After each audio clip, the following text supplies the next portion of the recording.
So the adventure continues.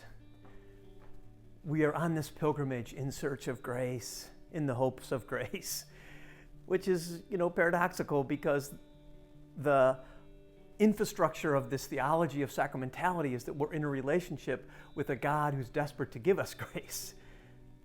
One of the themes that we're developing early on in this adventure is this notion of paying attention. David White, the beautiful American poet, says, we become what we pay attention to. And that always reminds me of this story. At the time of the story, my son was maybe in 5th grade, 4th grade, and with a bunch of other dads, I had coached most of their sports. You know how a couple dads get together and you do football and you do basketball and you do soccer, and all of a sudden it's baseball season. And they're like, hey, we're going to sign you up to coach. I'm like, no, I don't coach baseball. It's too slow, the lines are too straight, I have ADD, can't do it. And they're like, well, we just need a coach, and that's okay. So it turns out they signed me up. And I'm like, no, really, I can't do it. And I'm like, that's okay, you can just be the attaboy coach. I'm like, what's that? They come off the field, you say attaboy. I'm like, I'm gonna be great at this.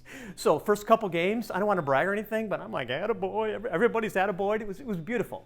And then, the 6th game, they all call me, we can't come. I'm like, uh-oh.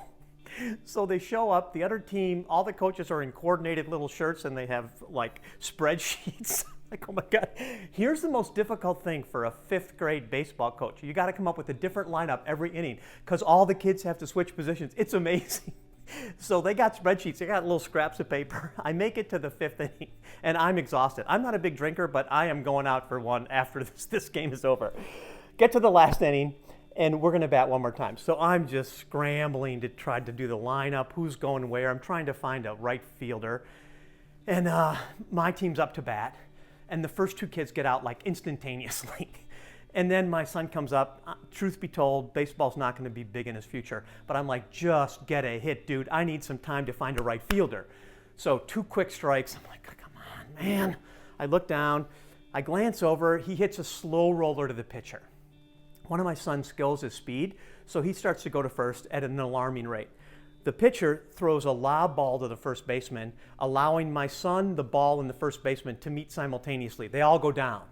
The ball rolls away maybe 7 feet. My son's like, I think I'm going for second.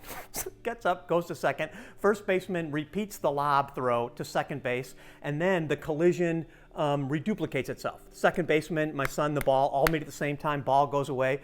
My son is functioning under a very common 5th grade baseball rule for boys, which is after you hit the ball, keep running until you hear somebody yell out. Goes into third base a la Pete Rose. Adolescent umpire, safe! Son gets up, he dusts himself off, calls timeout, at which point Denny comes up off the bench. Denny's violin career is approaching at an alarming speed. He's not going to have an athletic career. He pulls my pant leg. I assume he wants to pitch. No 5th graders can pitch. I'm like, no, you can't pitch. He's like, no. I'm like, what? And then he nods toward my son and he says, don't you just love the way he plays baseball? I'm like, what? Like, Ian, don't you just love the way he plays baseball? And I wouldn't know because I was trying to find a right fielder. And I thought to myself, how many times am I going to get to watch my son slide into third base? And truth be told, not often. Because, he's not a great baseball player. But he just slid dramatically into third base, and I missed it.